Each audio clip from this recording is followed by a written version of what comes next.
Oh, almost perfectly aligned. Let me tell you something. I got to stop watching really shady TV shows. That's the first thing. That's, oof. I just was watching some pretty horrible TV show before I said, let me do the show. Let me get this up.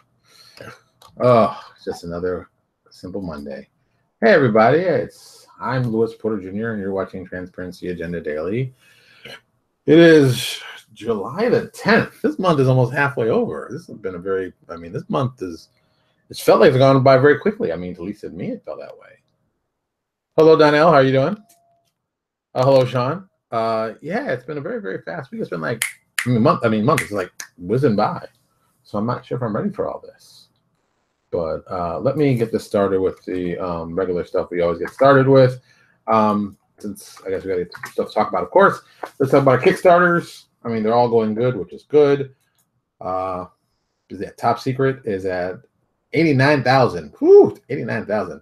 If someone had told me that someone's going to remake Top Secret and get $89,000 for it, that's how I'm a liar. But I love knowing it's gonna. I love it. I can't even lie. I love going back to it every time saying it's gonna be made. I don't even know why I get so excited, but I do. I'm not gonna lie. I really do. Pathfinder, little over 26 hours left.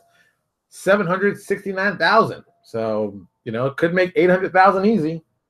So we're gonna see how this thing ends. I'm hoping they'll do well. I'm hoping this helps get the game out because this will be another one that comes out. Like I said, I didn't support this one.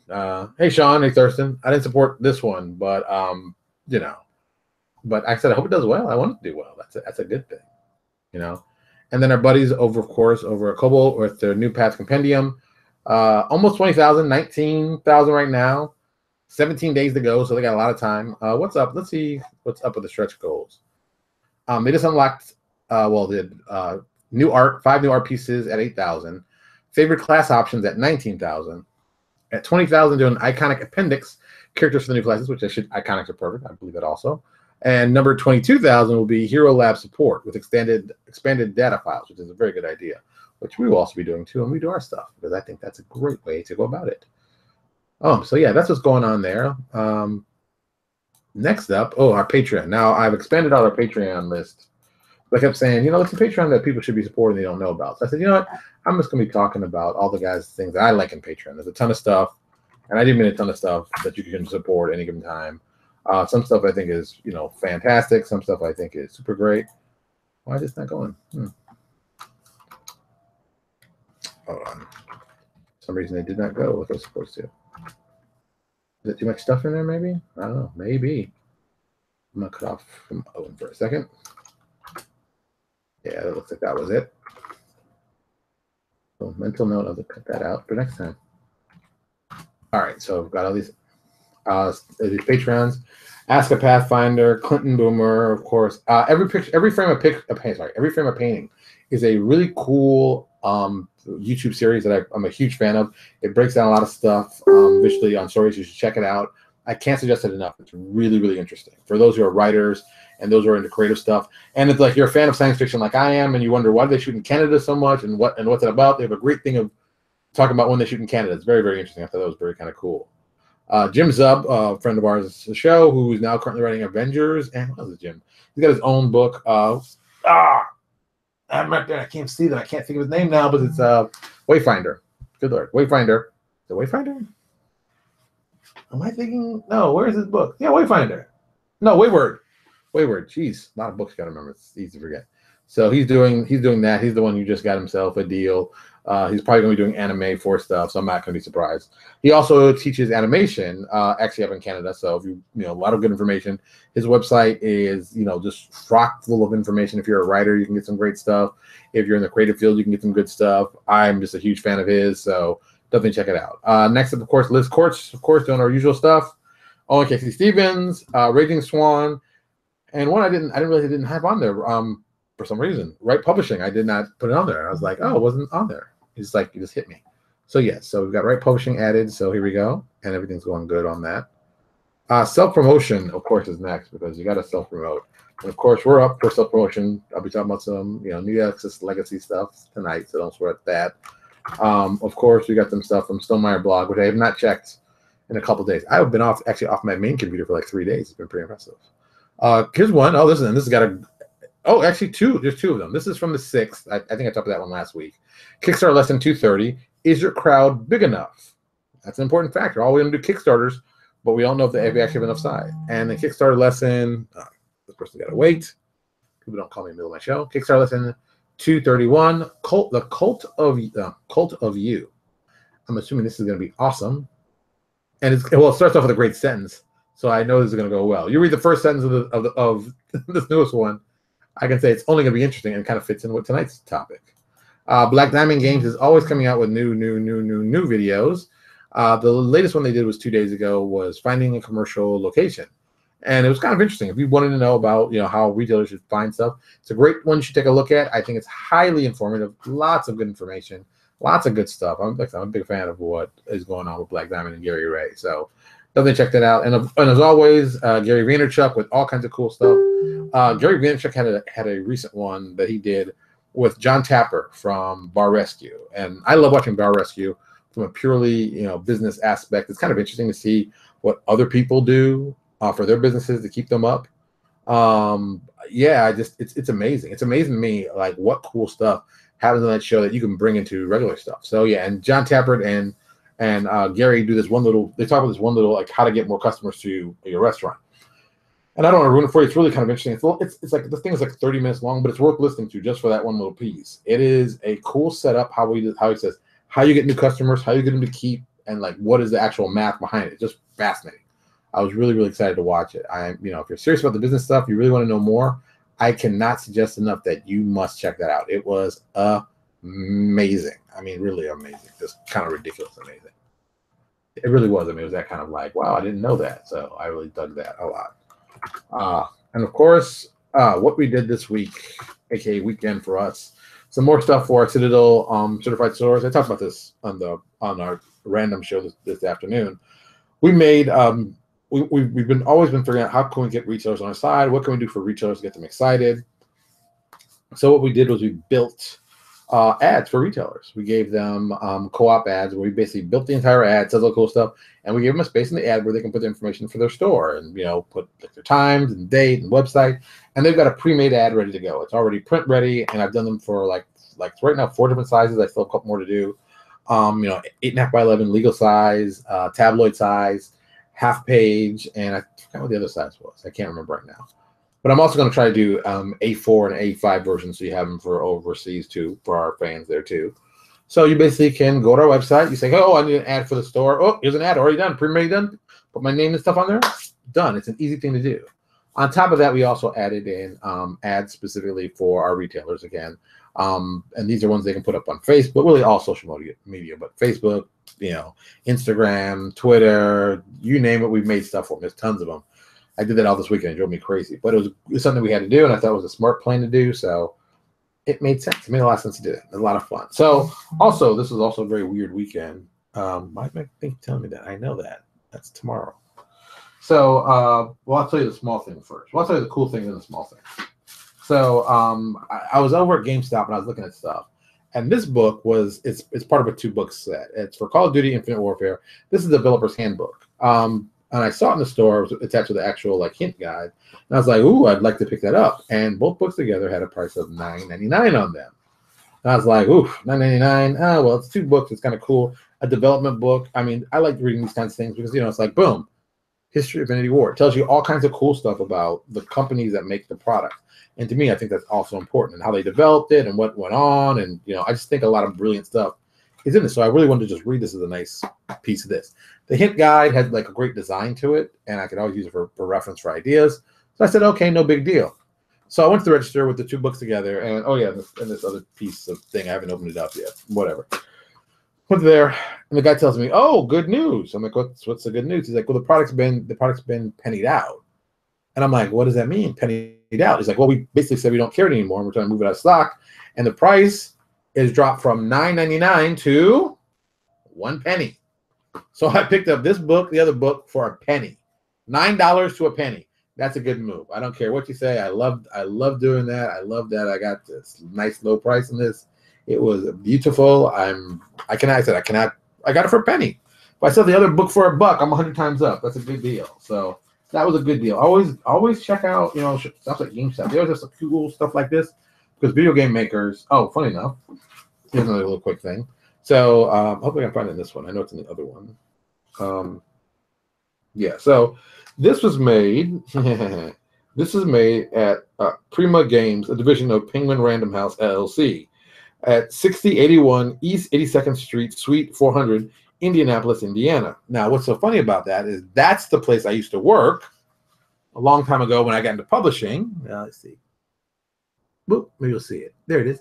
There's the address. That's the same place I worked on this side.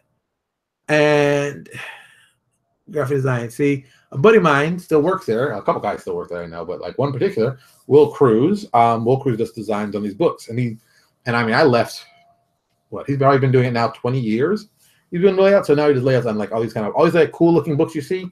Will has done several of them. So anytime you see Prima or one of those, my buddy Will does a lot of that work. So it's kind of cool to see, and I got all excited, and I was like, oh, cool. And it's funny to see because they're still making stuff. Because let me tell you, when I left that place, whew, it was not. I didn't leave on the best of terms, but I'm so glad I got out of there. But that was like 20 years ago when I was wild and 20.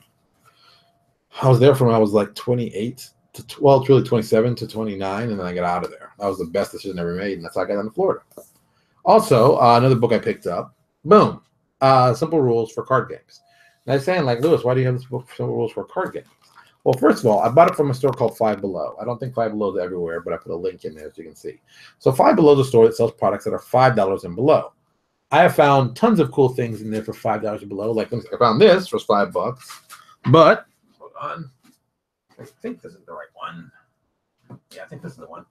I think this is the right one. I think I found this, and they're also for $5. This is Soul Calibur from Future Press, and just a cool design book with a lot of cool ideas and stuff that I thought was brilliant. Oh, it's hard for me to show this. I don't want to show it upside down. But I thought it was just a cool book to have for cool design ideas. And this book was like $5. Oh no, now I remember the other book I got for $5. Hold on. This is the other one I picked up for $5. The Art of Blizzard. Like my water jug down there. And this is all kinds of cool art. I've shown this before to you. This is all kinds of cool art from Blizzard and stuff like that. So I've always told people, if you're an artist or you're interested in art, dropped it. Damn it. Give me a second. Ta-da. Postcard. I didn't care that much about it. All right. But if you go to Five Below, they always have a big book section of all kinds of books you can find that are relatively cheap. I found, big art books like this. Let me see if you can hear it offset thing. That's how big it is. $5.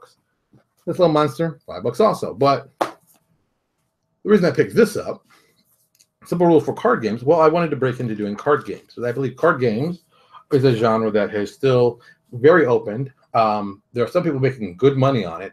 And I always go back to the same problem with card games. You got to think of a good mechanic to make it work. Well, let's take these card game mechanics that are already done. There's rules for them. We all know what kind of card suit they're built on, 52 card deck. And the games they have listed, let's see. Fantan, Golf, Crazy Eights, Casino, and then like trick talking games, Witch and Scotch Whisk, which I think is a horrible name. Hearts, something I've never heard of. Aruche and Hafenfesser. Never heard of that. Rummy and 500 Rummy. Gin Rummy. Hand and Foot, Canasta, and Spades, Oh Hell, Napoleon, Clinch, and Pinochle. So really, I got a whole book of 16 different rule sets that can apply to card games. Because really, they're built on suits and stuff. Like Uno's a prime example. Uno's a game that's very, very simple. Oh, come on, camera, closer. Thank you, camera.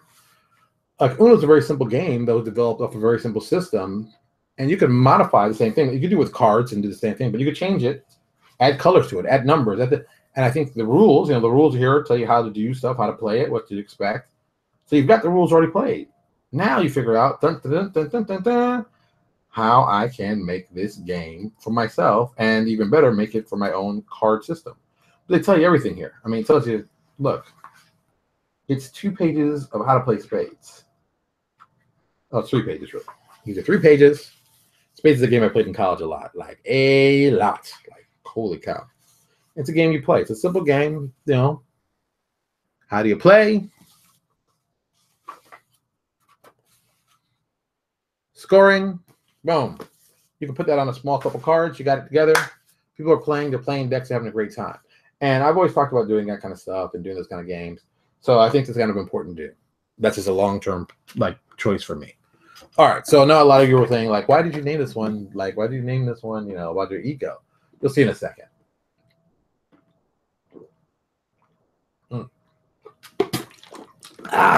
Okay.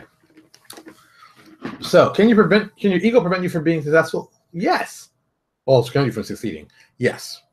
The reason being, I was driving home today, and I'm from work, and I'm sitting there going, geez, I got to start writing up these adventures, and da-da-da-da. And then it came to me. I was like, you know what? This is stupid. See, when I originally thought about doing the whole Neosys Legacies, I wanted to do organized play.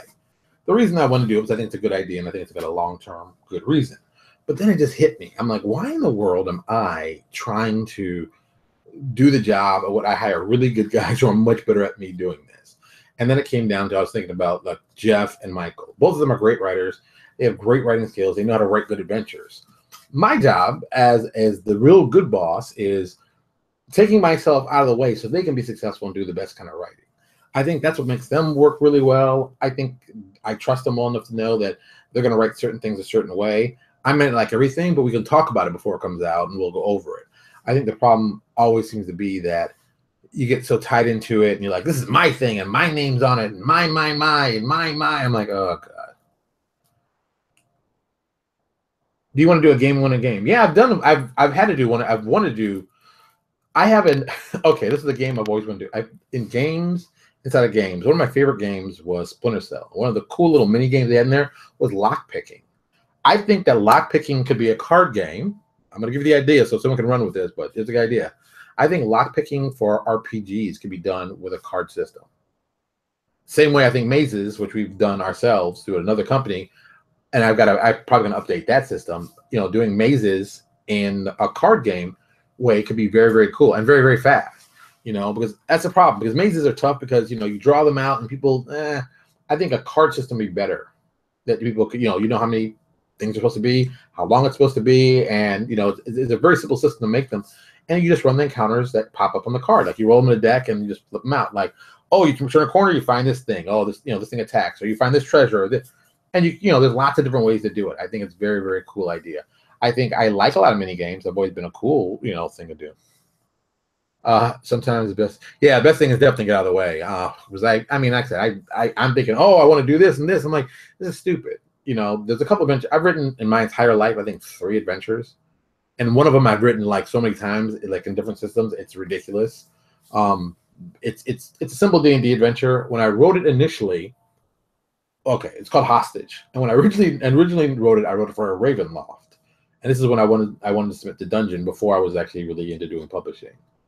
You know, so I said, okay, here's the simple prop. Here's the setup, and you'll get it.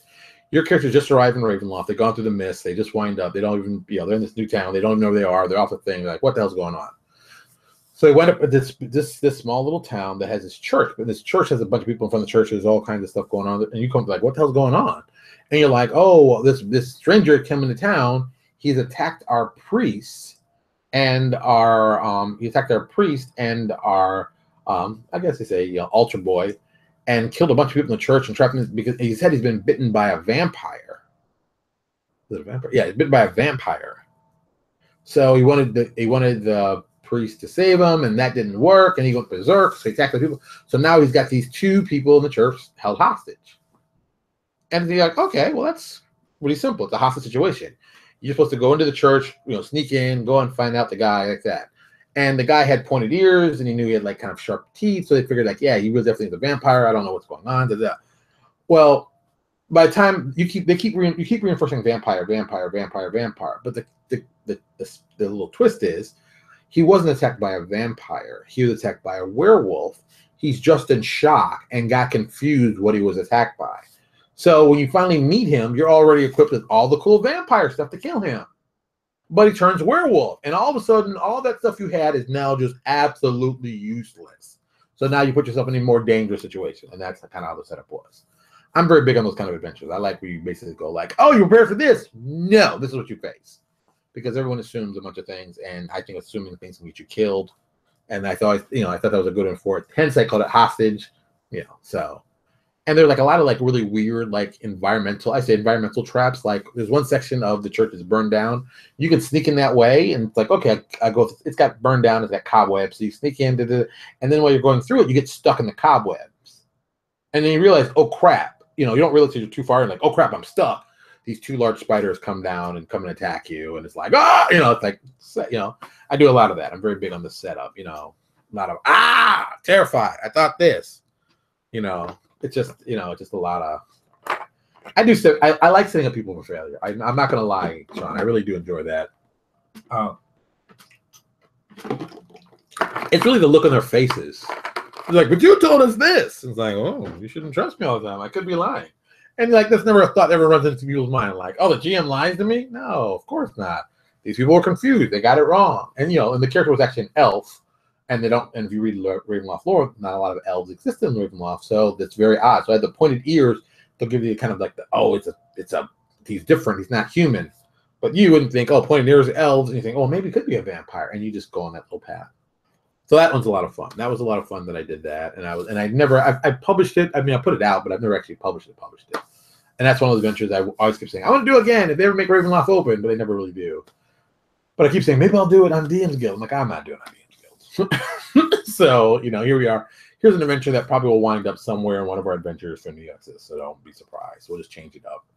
And with that said, there's another adventure I'd always done called the Cross of Fire. Another one of those, basically, it's a Ravenloft adventure. And it started in Blue Splurt. So the whole premise was that you had to fight through these Mind Flayer controlled lands. And then you get to this, basically the whole premise is that there's a magic cross in the middle of the city that can destroy like any undead, including vampires. It's incredibly powerful, but it's hidden in this monastery, and you can go get it. And if you can get it, you can use it to kill everything and then turn the whole Ravenloft, dimension back to normal and da-da-da. That's the setup. So you get to this place. It's in Blue Splurt, so it's controlled by Mind Flayers. So you got to get through all these Mind Flayers outside, and then you get underground to the sewer area. And the sewer area has been taken over by drow. So you got to fight through all them. And then you get to the city. The actual city is like an ancient city. It's somewhat abandoned, but not. But a group of Githyanki have taken it over, and they're fighting out the draw. So it's kind of like the Alamo right there. So you get in a fight with them, and there's all that kinds of stuff. Then you get to the actual monastery where everything is. So you got these. So basically, this monastery is there. The first thing you run into is a beholder, so you can guess how bad it's going to be. So you basically go to this thing, and then you meet the big bad guy. And when you finally meet the big bad guy, you find out the Cross of Fire was actually nothing. It basically was a MacGuffin to get people to come to him, and this guy has become a vampiric lich. That's right, a half vampire, half lich. And he basically didn't want to go out and hunt down treasure because that's too difficult. Have him come to me, I'll kill him and just keep it here and have my magic treasure trove. So that's what's going on. So all your lovely magic that you acquired on the thing, you're going to wind up getting, after he killed you, dropping it off there for him. So, that's it. So, once again, flipping it up. I like to flip the script. I'm a big fan of that. So that's it. So I think the smart thing that I'm doing is I'm going to let myself out of the way, let my guys write the adventure they want to write. They know kind of what I want to do the whole year-wise and how the ending look like. But I don't need to write anything. I don't want to write anything. I'm not a great writer. I can give you great ideas. My writing and grammar sucks. I don't feel bad about it, and I don't think it's a big deal. As long as I let my guys be free and let them do best, and they can just do the fun stuff. You can also go sideways. You don't do due diligence. Yeah, I mean, thankfully enough, Sean, I mean, the guys I've worked with working so long, they know what I mean when I say things. And the cool part is, we talk about stuff. You call, well, what do you think about this? Can we change this? So we do a lot of that. I think we do a lot of back and forth. But some people are afraid to say, oh, I don't want to tell the writer to cramp into a certain style. I don't do that. I let the writers write what they write, but I also tell them, look, I'd like to see this thing in here and maybe this and anything else you can, anything else you can throw in what you want, but I kind of want to do this and this. So you tell them what you want, and they'll give you what you want. If they don't give you what you want, you can find somebody to give you what you want. There's enough writers out there doing cool stuff and trying cool stuff, so it's readily available. I just think you have to trust the people you pick and let them be awesome. Don't try to second guess them, and don't try to, oh, well, I think this would be best because I think this is BS. Put your ego out of it.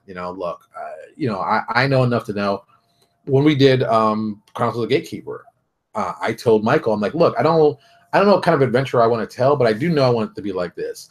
We have a beginning and an end, but the middle part is lots of pieces that can be organized in any kind of way.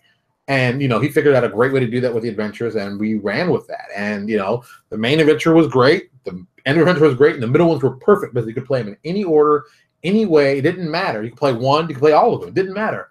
But as long as you played the alpha and the omega, as we called it, and that's it. That's all you had to do. And that was a lot of fun. I really enjoyed that. I think that, that was the one that convinced me that, Michael was the right writer for me. And we talked about stuff back and forth. We asked questions about stuff. And, probably we're going to be doing a sequel sometime soon. But I think that's 90% of it. You trust the people you work with because they've earned my trust over years. So, I know they can do kinds of cool stuff. I don't worry about what they're going to write. I just want to make sure that they get all the stuff they need to make sure they're good. They're doing good writing. As a boss, you really need to stop thinking about, because a lot of people get, okay, this is something that drives me crazy. This is a personal thing. I don't get this. So many people want to have their names on the covers of books. I've never quite understood that. I get it. I know why, but it's at the same time, it's like, okay, that's kind of like that's a little too ego for me. I mean, okay, yeah, that's saying from the guy whose company's name is Lewis Porter and Design. But at the same time, it's like, I don't need to have my name on books. I don't, it's my company's name, but like, I don't need to have my personal name, like Lewis Porter Jr. I put my name on stuff because, we usually do, but I don't have to have my name on it. I can be in the back pages somewhere, hidden. I'm cool with that. But a lot of people want to have their name on the book because when they show somebody, look, my name's in the book, and that becomes the ego stroke. I don't want people to get tied up with the whole name being on your book. I want people to be tied up in the whole, I'm doing awesome work. And if people are interested, they're going to open the book and like, who's this guy? And look for me. And yeah, I think that's kind of cool. I think that you can build a better reputation that way. But that's just me. That's my feeling. Some people don't feel that way. Some people want to put their names in the books. That's great. I'm not going to, I design, I've designed enough covers with people's names on them. It's not a big deal, but I get it. But I don't need that. That part of the ego, I don't care about. So there we go. But once again, my job is to get out of the way to let my creative people be creative. That's their focus. And that's what I should be doing. That's what you do. That's what you do. I'm looking at some ads from a friend of mine. That's what you do. One of the questions that Jason asked before, I hope, on board Stone Bunny Studios, is an ego thing, and it's not. It's all, but yeah, it is all about the vision. And don't get wrong, there will be moments that someone will take something that you loved about something and crush it because it didn't work, or they don't like the way it works, or it doesn't make sense. Whatever you create, you can create a variation of it somewhere else. Don't ever feel like it's trapped. Just because it didn't come out the way you wanted to, you can make it something else that's different. The idea for which is funny, the idea for the Vampiric Lich. Initially, I put it for Across the Fire. That character actually wound up in Obsidian Apocalypse and Obsidian Twilight as Calyx. That's where that character came from. So I was like, oh, and people kept saying, why are you making it a lich? It's not a big thing. I'm like, a Vampiric Lich sounds awesome. I don't know who you are, but you say the word Vampiric and Lich, you're like, what the hell? That's why we did that. So, I said, the creativity has to be there, the flexibility has to be there, the ability for people to have fun have to be there. But as a lady, I got to make choices. But I want my creators to be as creative as I need to, because I don't. Sometimes I'm wrong. Sometimes I'm deadly wrong. I don't know what I'm talking about. I've had people write stuff for me I thought was horrible, not the actual writing, but the thing was horrible. But they sold so well. I've been like, shut up, don't say anything, shut up, just shut up. They know better than you. Not everything people make is supposed to be for me. It's a lot of stuff that I make is for me, but there's a lot of stuff that gets made that isn't for me, and I have to remember that too. It's one of those kind of situations. All right, it's almost 30 minutes. I'm done. I'm gonna go do some more laundry, fill my water bottle, and continue on with some more work because I've got work to do. We're doing up ads for. If you're wondering, we're starting to do ads, Facebook ads, because I keep seeing our buddies over at Cobalt who keep doing it. I keep seeing their ads pop up my thread, and I'm like, maybe I should do that. So I'm thinking about starting a budget where we start spending some money and just forward it to Facebook to talk about our stuff, because we got lots of stuff we want to talk about. We want more people to play. We want more people interested. Why not? We make enough money. Why not do that? Put a little money in advertising. It can't hurt. And if it doesn't work out, we just stop advertising. That's how simple it is. All right. So as always, come by and on YouTube, subscribe on YouTube if you can.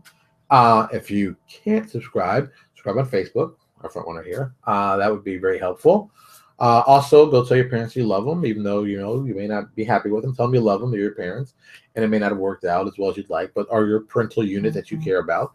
Tell them you love them. They'd appreciate that. Give them a hug. If you can, they'd definitely appreciate that. Your children, give them a hug and kiss. They love that stuff. Tell them the most important thing.